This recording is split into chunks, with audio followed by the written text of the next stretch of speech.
Elon, my dear friend, we're honored to have President Trump. We're honored under the sponsorship and guidance of His Royal Highness to celebrate a U.S.-Saudi and a Saudi-U.S. relationship that is 92 years old, about how we move from an oil-based economy to an innovation-based economy powered by wonderful technologies that definitely you're one of the pioneers in this industry. We just showed to His Royal Highness some of your Optimus robots, and to President Trump. Let's talk about that. Tell me about them. Yes, so we just showed several of our Tesla Optimus robots to His Highness and President Trump, and I think they were very impressed. In fact, one of our robots did the Trump dance, which I think was pretty cool. The YMCA, yeah? Yeah, to YMCA. So yeah, our robots can dance, they can walk around, they can interact. I think we're headed to a radically different world. I think a good world, an interesting world. My prediction actually for humanoid robots is that ultimately there will be tens of billions. I think everyone will want to have their personal robot. You can think of it like as though you had your own personal C-3PO or R2-D2, but even better. Then who wouldn't want to have their own personal C-3PO, R2-D2? That would be pretty great. I also think it unlocks an immense amount of economic potential, because when you think about what is the output of an economy, it is productivity per capita times population or capita. Once you have humanoid robots, the actual economic output potential is tremendous. It's really unlimited. Potentially, we could have an economy 10 times the size of the current global economy, where no one wants for anything. Sometimes in AI they talk about universal basic income. I think it's actually going to be universal high income, where anyone can have any goods or services that they want. A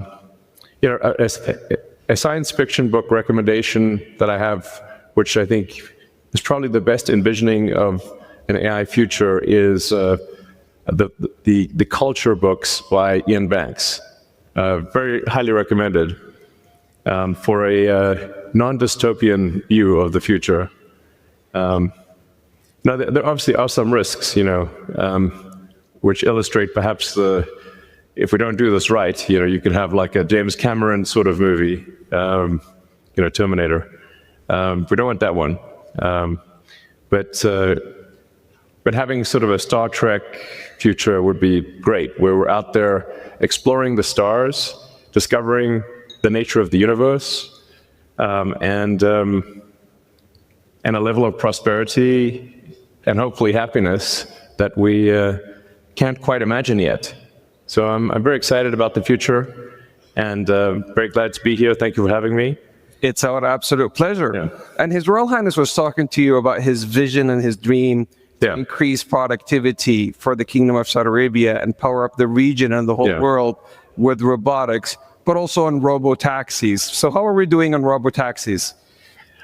So really you can think of a car or future cars as being robots on four wheels.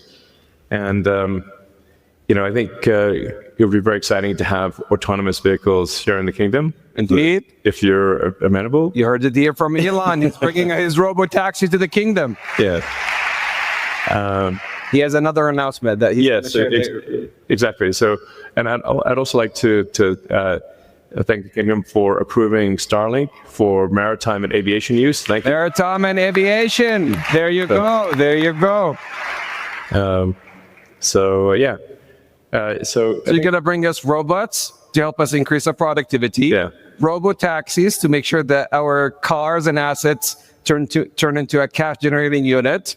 And Starlink to reform our aviation and maritime. Talk about XAI. Absolutely. But I should want to mention also something that may be worth considering is tunnels. Tunnels. The Boring Company.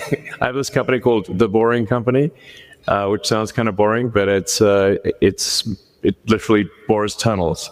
And actually, tunnels, in order to solve traffic, you really need to go 3D with roads. And by using tunnels, you can essentially create like a wormhole, like a warp tunnel from one part of a city to another and alleviate traffic. And we've actually already done this proof of concept in Vegas. So there are working tunnels in Las Vegas that you can use where that'll just, it feels like teleporting from one part of Vegas to another. So I always say that, my joke is like tunnels are underappreciated.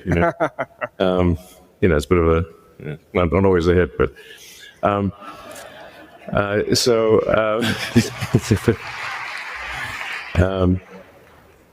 yeah, and then XAI is just trying to solve general purpose artificial intelligence. The goal with XAI is to have a maximally truth-seeking AI.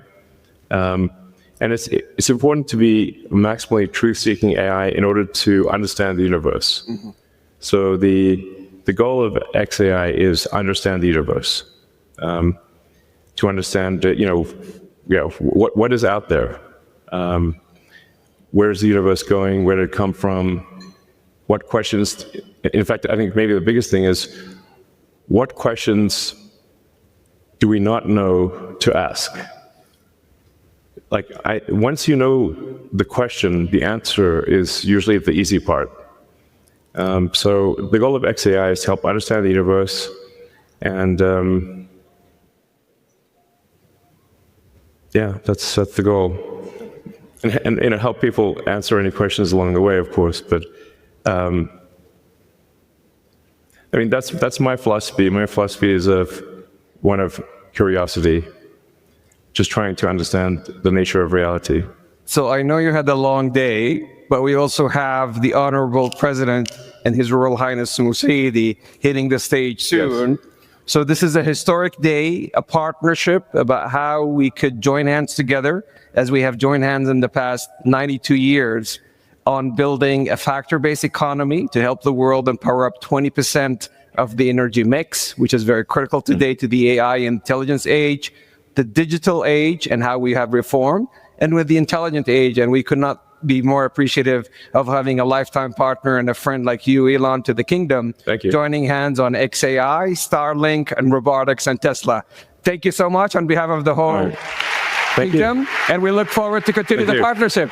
Thank you. All right. Thanks, everyone. Thank you. Thank you. See. All right.